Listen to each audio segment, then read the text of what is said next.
Hi, my name's Amy Ruza. I'm the Youth and Family Programs Educator at the Rockwell Museum. So we are bringing a special museum experience to your home. I am speaking with artist Filomena Jack, and we've joined forces to find an innovative way for you to make art at home inspired by artwork in our collection. Filomena, please introduce yourself. Hi, thanks Amy. I'm so glad to be here with you in the Rockwell. My name is Filomena Jack. I am an artist. I am an illustrator and painter. I love teaching art, and I also help people reach their goals. Oh, that's so wonderful. Thank you so much.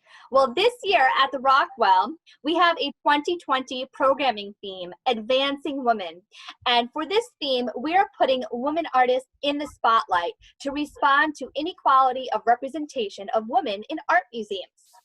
So here we have a graphic that shows that the human population is 50% female and 50% male. Women and girls make up half of the world's population, but that is not equally represented in art museums. As we see in art museums in the United States, 13% of the artwork on view is created by female artists. That's such a small percentage. Filomena, please tell us which artwork from the Rockwell collection inspired your project today. Tell us why you chose it. Well, thank you. So first off, your entire collection inspires me every time I go and visit, and I hope that when you're open again, other people feel as inspired as I do. One of the items I picked that inspired me for today's project is the Whimsy box. So from circa 1880, I love the shape. I love the name, the Whimsy box. I love that it was most likely created by women in a community. The beadwork and the colors, they just make me so happy. I love seeing this box. Thank you. And there was another object that inspired your project today. That's correct. The child's beaded cap. Oh my gosh, look at how lovely. Again, most likely created by the women in a community, the colors that they use being inspired by nature and creating something that would really honor their children in their community. It just makes me happy. Now this child's beaded cap, a Gastoa, it was created about 130 years ago. It's made out of cotton, wool, velvet, and glass beads. Europeans started trading glass beads with Native Americans around the 1500s.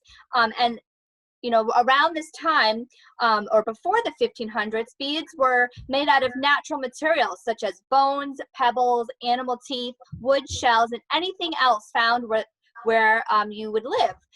Some artists still use natural beads for their art today. And traditionally, it was the Haudenosaunee woman who created and crafted the designed beadwork objects that often include floral designs inspired by nature. So as you were pointing out, we see all these beautiful floral designs beaded onto this bead cap. And going back to the Whimsy box, also created about 130 years ago, it's decorated with designs including a moose right in the center there and plants inspired by nature and animals. And it has this sort of fancy Victorian style from the Europeans.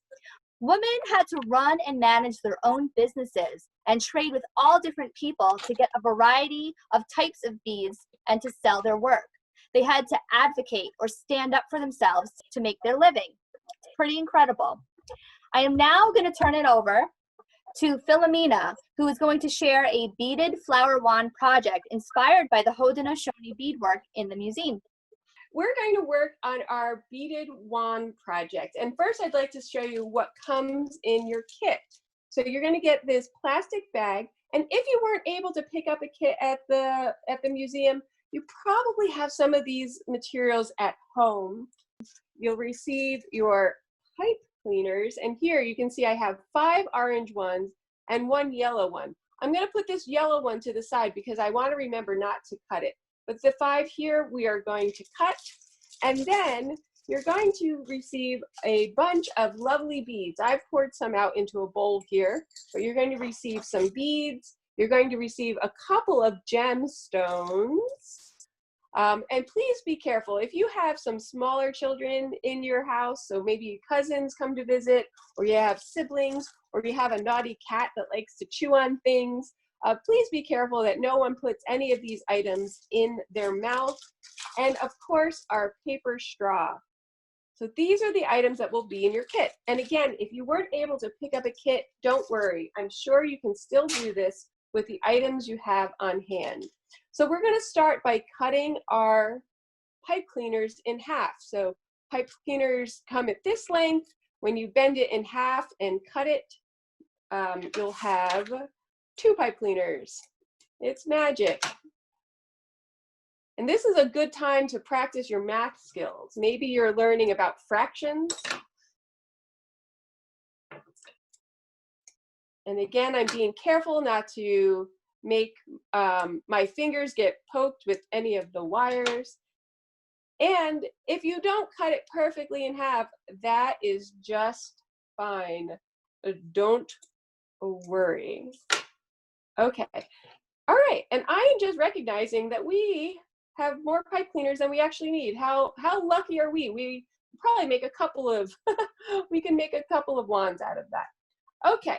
So I'm going to take a pipe cleaner that we've just cut, and you can see from our sample, we're going to use 4 petals, but maybe you're going to experiment and make something with more petals. We can't wait to see what you create. What we're going to do is add 15 beads to our half pipe cleaners. And you can see I have some of them already prepared here. And if you wanted to also practice your measuring skills, you can see it's about 4 inches of beads. And we've given you plenty of beads in this kit. And again, maybe you have these supplies already in your house.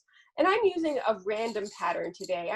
I'm just picking up beads and putting them on. So that's number 3, number 4, 5 and 6, 7 and 8, and just keep pushing them down.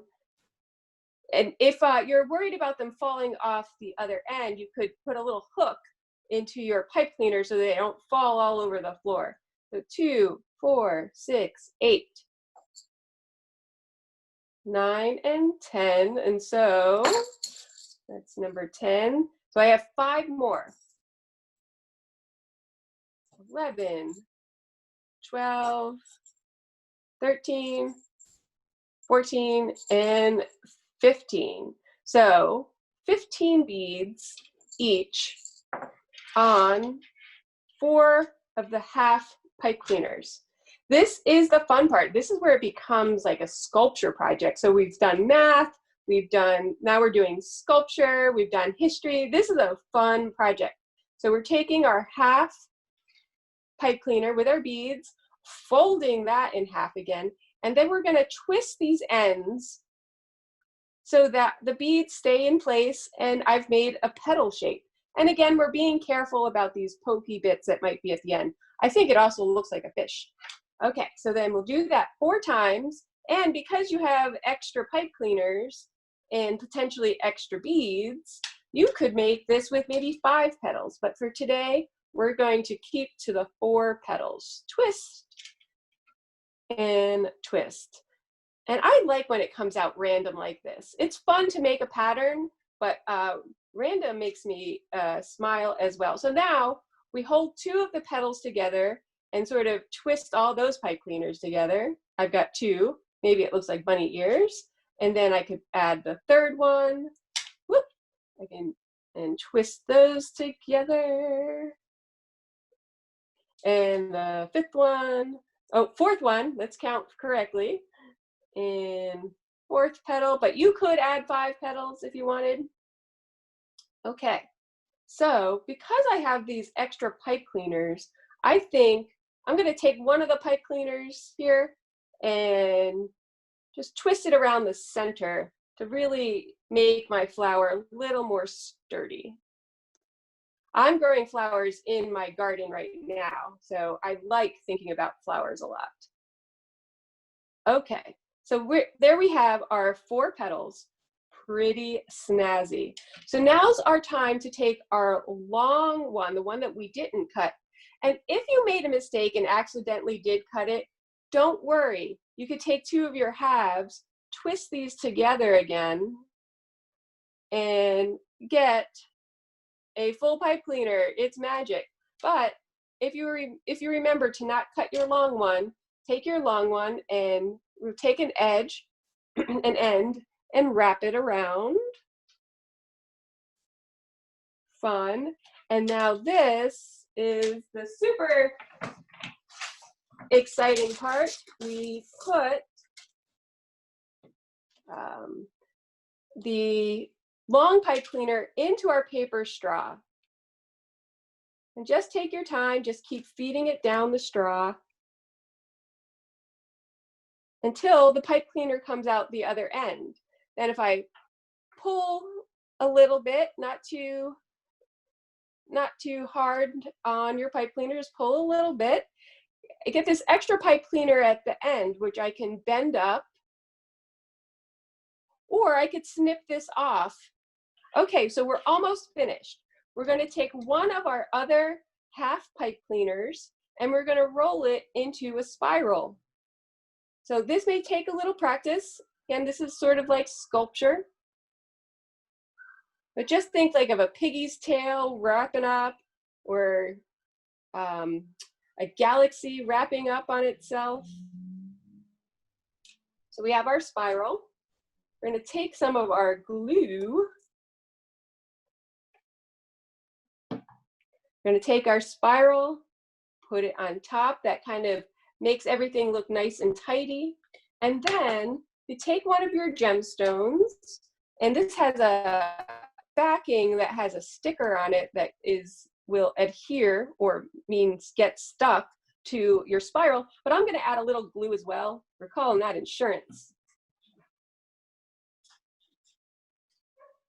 Okay, I don't want to lift this up right now because the glue is still drying, but you can see on our samples here what your flower wand will look like when it's done. And because we've got it in these paper straws, it's very sturdy, and you can put them in a vase. You can put them in a jar next with your art supplies. Super great. Perfect for holidays that are coming up, or if somebody's birthday is coming up. Thanks, Filomena, so much. Those are beautiful flower wands. Thank you, Amy. Yeah, and I wanted to share, when you create your flower wand, we'd love to see your creation. So please take a picture and post it on social media using hashtag Rockwell Museum. Thanks so much, Filomena, for this awesome project. Thank you, Amy. I can't wait to see what everybody makes.